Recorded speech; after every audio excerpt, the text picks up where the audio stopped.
So hi, and welcome to another episode where we're discussing Azernak's book, The Perpetual Wound. And in this episode, we're going to start in on talking about all the excellent answers that y'all gave to the homework.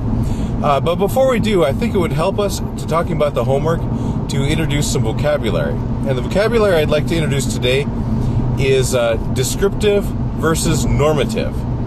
I want to talk about these two words, descriptive versus normative. And I think the best way to illustrate the difference between descriptive and normative is by using a car example. So that's why we're taking a little ride today.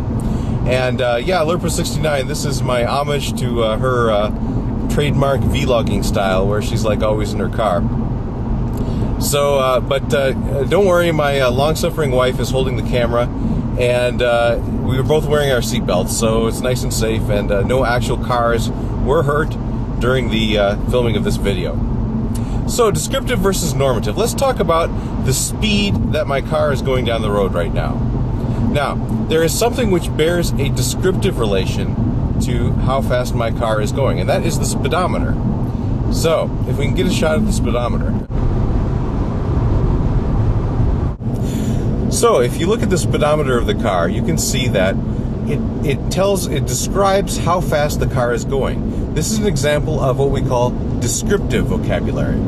It's describing how fast the car is going. Now, notice, if you have a descriptive vocabulary, a description of how fast the car is going, you can make very accurate predictions as to where the car will be at certain times. If you know I'm here now, and you know if I keep up the speed that I'm going, 70 miles an hour, you know that an hour from now, I'll be 70 miles down the road.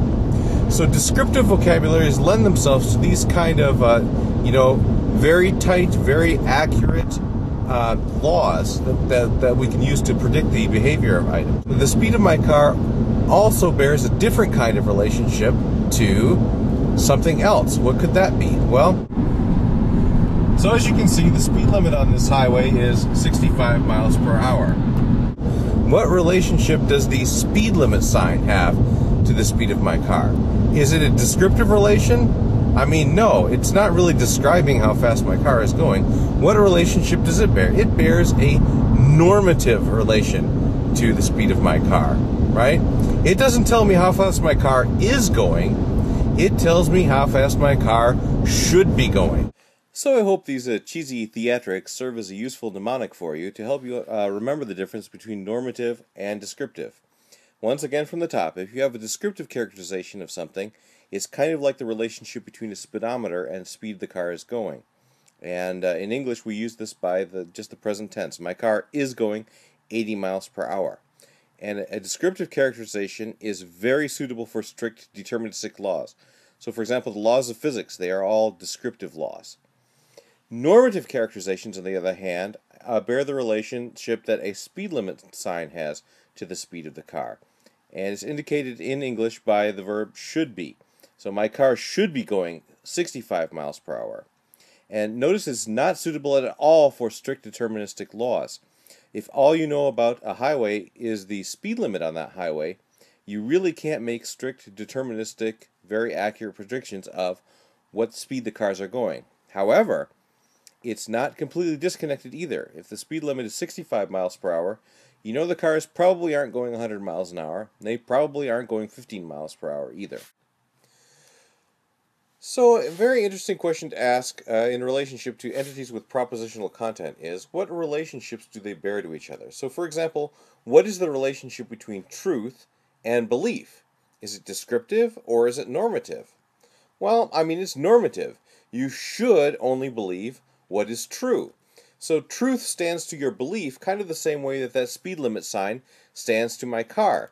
It tells you what you should be doing, what you should be believing. So just as, if you get too far away from this posted speed limit, the cops will pull you over. If your beliefs get too far out of sync with what is true, the cosmic police will pull you over. And, you'll get whacked on the head by reality. So, but notice again, can you predict on the basis of what is true what somebody will believe? Well, obviously not. I mean, you can make educated guesses as to what they will believe, but you can't really, strictly deterministically predict what somebody's going to believe just on the basis of what is true. Why? Because truth and belief bear a normative relationship to each other, not a descriptive relationship. So this leads to an interesting phenomenon, actually. Even if you know all of somebody's beliefs, every single thing that person believes, you still can't predict deterministically what they will find acceptable. So remember the example we gave in a previous discussion. If Fred is a surgeon and can cure you with surgery, you probably will find it acceptable for Fred to cut you open with a knife. But even though we can probably and roughly make this conclusion, we can't strictly deterministically make this conclusion. For example, Bob Marley believed he had cancer, and he believed he could be cured of that cancer with surgery, but he still refused to accept surgery. So it's kind of like that speed limit sign. If you know the speed limit is 65 miles per hour, you can make a good guess as to how fast the cars are going on the road, but you can't predict deterministically what what speed they're going on the road. And Zorio, if you got the big ears on, this has some bearing on your free will discussion that you've been leading. Yeah, so we may have free will or you may not have free will, but the most important things we know about people are their propositional attitudes. What they love, what they fear, what they believe, what their values are. Okay, and these bear normative relations to each other, and they bear normative relations to their actions.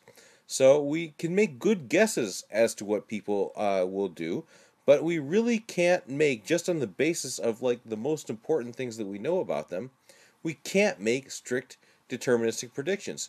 Normative relations just aren't a foundation for strict deterministic law. So you might be wondering exactly what does this all have to do with the homework assignment? Well, recall the first question was to complete the loop. We've shown how what is true or false normatively affects what you accept and what you don't accept. The question was, well, how does it go the other way? How does what you accept or unaccept, how does that affect what is true or false? Well, the only way that what you accept or unaccept can affect what is true or false is immediately through your actions, what you do to reality. So, and recall, the relationship between acceptability and unacceptability and what your actions are is a normative relation. So we shouldn't be able to expect, whatever you accept or don't accept that, strictly deterministically, controls what reality is. So next time we'll go over some of everybody's homeworks where they, we show some of the normative character of this. Unfortunately, we're out of time for this video, so we'll have to do it next time. So, see you later.